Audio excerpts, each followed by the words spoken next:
On accueille maintenant Jérôme Dédéian. Bonjour Jérôme. Bonjour Cédric. Pour Mon Partenaire Patrimoine. Et vous allez nous parler d'épargne salariale patrimoniale pour le chef d'entreprise, c'est ça?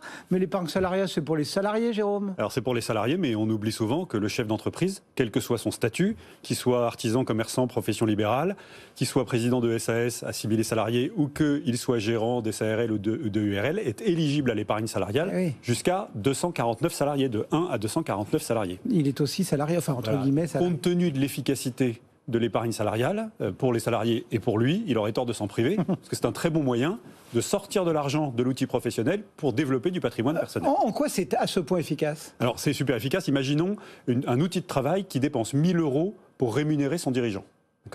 Si le dirigeant est un travailleur non salarié, en admettant qu'il ou elle soit à 30% de tranche marginale d'imposition, on a fait les calculs, l'épargne salariale lui donnera 903 € net pour 1 000 € dépensés par l'outil de travail, là où des BIC ou des BNC lui auraient donné 500 €, un tout petit peu plus de 500 €. S'il est président ou elle est présidente de SAS, l'épargne salariale lui donnera 903 € net, là où l'indemnité de mandat lui aurait donné 380 € à 30% de tranche marginale d'imposition. Vous voyez un peu l'efficacité 2 fois supérieure à de la rémunération classique. Oui, mais c'est effectivement une belle rémunération, mais qui est bloquée, c'est pas immédiatement disponible, donc ça vous fait une belle jambe quand même. Vous avez raison. Pour avoir cette efficacité-là, il faut que cette épargne salariale aille dans le plan d'épargne d'entreprise ou le plan d'épargne retraite collectif et soit bloquée avec les règles de blocage. Mais 2 choses à dire simplement. Comme pour les salariés, la prime d'intéressement que je touche, et c'est souvent de l'intéressement qu'on met en place dans des outils de travail de cette nature-là, je peux la toucher immédiatement en cash, mais je n'ai pas intérêt à le faire parce que dans ce cas-là, je vais payer l'impôt sur le revenu, donc ça baisse l'efficacité, ça reste efficace. Mais ça baisse l'efficacité. Mais si l'offre de plan d'épargne est bien montée, je peux prendre un crédit in fine en face de l'épargne que j'ai accumulée hors impôt, et je vais payer aujourd'hui un taux d'intérêt extrêmement faible tout au long de la durée de blocage, et je rembourserai à la fin. Donc j'ai et le pouvoir d'achat et l'efficacité fiscale et sociale. Donc le calcul est imparable. Imbattable. Bon, mais si c'est bon pour le patron, il faut que tout le monde en profite, non? Et du coup, l'économie est un peu noyée dans la dépense collective supplémentaire, non? Alors, l'épargne salariale, ce sont des dispositifs collectifs. D'accord ? Donc, évidemment, pour pouvoir le mettre en place, il faut que j'ai au moins un salarié, et vous l'avez compris, au maximum 249, si moi, en tant que chef d'entreprise, je veux en bénéficier. Et donc, il faut absolument respecter le caractère collectif, mais si c'est bon pour moi, c'est bon pour mes salariés, et c'est un outil ou un levier de rémunération, d'association à la performance de mon entreprise qui est remarquable et qui permet de fidéliser, d'être attractif pour le recrutement, etc. Et puis, il faut aussi rappeler que l'épargne salariale dans l'outil professionnel, ça commence à partir de 1 salarié distinct du dirigeant. Et c'est là où ça devient absolument passionnant, parce qu'il y a au moins 3 cas de figure clairement identifiables dans lesquels on est vraiment à l'articulation de l'outil professionnel et du patrimoine personnel. Je vous cite ces cas de façon assez simple. Le premier, c'est la configuration familiale. Imaginons madame qui emploie monsieur comme salarié, et donc vous mettez en place de l'épargne salariale. Ou l'inverse, monsieur qui emploie madame comme salarié, ou un enfant, et vous mettez en place l'épargne salariale, même si votre conjoint est collaborateur ou associé, si vous avez un enfant qui est salarié, vous vous retrouvez dans un contexte où le caractère collectif distribue exclusivement sur la famille, et donc il n'y a plus d'effet de bord collectif si jamais vous dites c'est tout pour moi et que vous ne voulez pas que vos collaborateurs en profitent. Vous êtes dans un cadre strictement familial. Le deuxième cas qui est extraordinairement intéressant, c'est la configuration temps partiel, puisque le salarié, pour rendre le dirigeant éligible à l'épargne salariale, n'est pas forcément un salarié à temps plein. Ça peut être un salarié à temps partiel, et donc si vous avez un assistant ou une assistante que vous employez une semaine par mois ou quelques jours pour des tâches réelles exerçables dans le cadre de votre activité, pour vous aider dans votre activité professionnelle, ça peut déclencher l'éligibilité. Et évidemment, comme on peut répartir l'intéressement au temps partiel, au temps de présence, vous avez... On en donne assez peu. Voilà, exactement. Vous donnez, et c'est important d'associer vos collaborateurs, ou votre collaborateur ou collaboratrice, mais vous en bénéficiez à plein. Puis il y a une troisième configuration que j'aime beaucoup, que j'appelle la configuration de l'association de bienfaiteurs. Et donc là, c'est des cas assez pointus, soit de holding animatrice, où vous avez en fait une ou plusieurs sociétés opérationnelles qui sont animées par une holding dans laquelle vous avez regroupé les dirigeants et au moins un collaborateur privilégié, souvent le directeur administratif et financier par exemple, et où en fait vous pouvez saturer l'épargne salariale dans cette holding en évitant de distribuer des très gros budgets sur la totalité des sociétés opérationnelles, même s'il faut quand même mettre en place des mécanismes, notamment d'intéressement dans les filiales, quand vous faites un intéressement sur la holding. Puis il y a des cas assez pointus qu'on aime beaucoup, comme par exemple la société civile de moyens de médecins, vous voyez, le cabinet de radiologues, qui se sont mis ensemble, qui partagent des assistants ou des assistantes et qui peuvent mettre de l'épargne salariale au titre de cette association, de cette société civile de moyens, tout en remontant la dépense personnelle qu'ils font, par exemple en abondement, directement sur leur compte d'exploitation individuel et en faisant bénéficier leurs assistants ou assistantes. Donc c'est quand même extrêmement utile et il y a plein de cas où cette épargne salariale du chef d'entreprise est vraiment patrimoniale.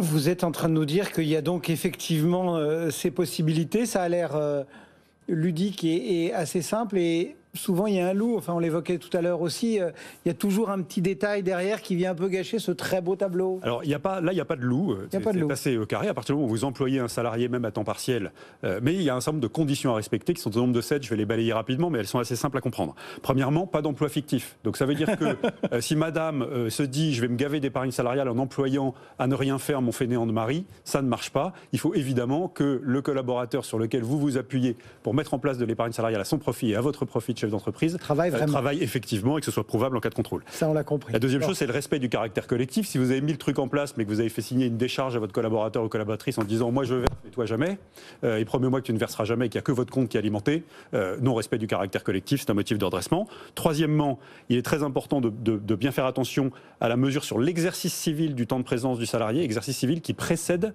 le moment où le chef d'entreprise en bénéficie. J'insiste bien, exercice civil, même si l'exercice social de l'entreprise est décalé, n'est pas sur l'année civile. Pour être éligible, il faut que le salarié à temps partiel ait été employé 6 mois au cours de l'exercice civil précédent, le moment où le chef d'entreprise en profite. Quand c'est à temps plein, c'est plus souple, c'est 1 mois seulement. D'accord.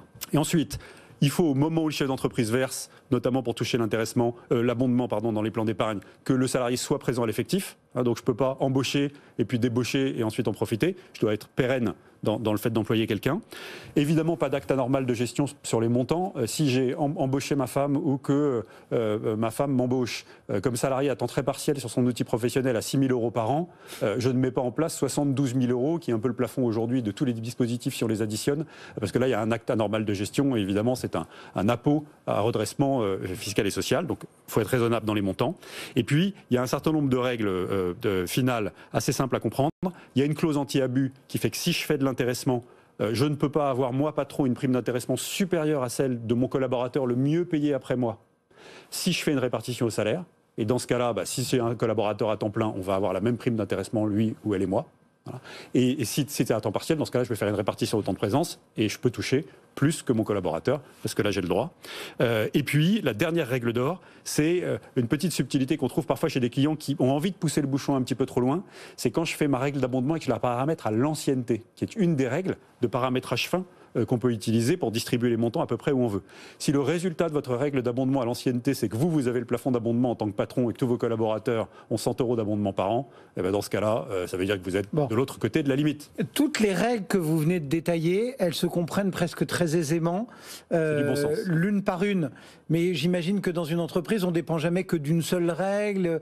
Donc ça veut dire qu'il faut se faire accompagner pour monter le dispositif de façon à pas effectivement se faire redresser. Exactement. L'épargne salariale, c'est un métier, c'est une matière en soi et c'est une matière que peu de conseillers en gestion de patrimoine maîtrisent encore. Il y en a beaucoup, de plus en plus, qui les maîtrisent. Il y a beaucoup d'experts comptables qui s'y mettent. Il faut rassurer l'expert comptable. Et en fait, il faut partir du business plan de l'entreprise, de son budget. Il faut partir des pyramides de rémunération. Est-ce qu'on est dans le contexte familial ou pas, holding animatrice, société civile, quel est le montant de l'effet de bord, quel est le budget de l'entreprise, comment elle veut associer à la performance. Et c'est tous ces paramètres que vous mettez dans un shaker, que vous secouez pour parvenir au paramétrage fin du schéma adapté à l'entreprise dont le chef d'entreprise va bénéficier. Alors, il faut vraiment toujours partir dans cet ordre-là. Et on fait ça quand ?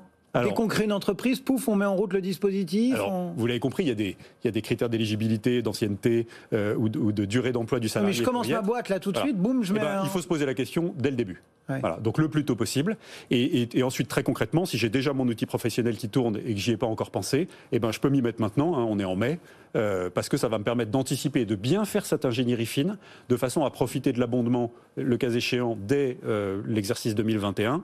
Et puis ensuite de déclencher de l'intéressement qui est un vrai levier et managérial et d'extraction de valeur de l'outil professionnel pour donner de l'épargne patrimoniale personnelle.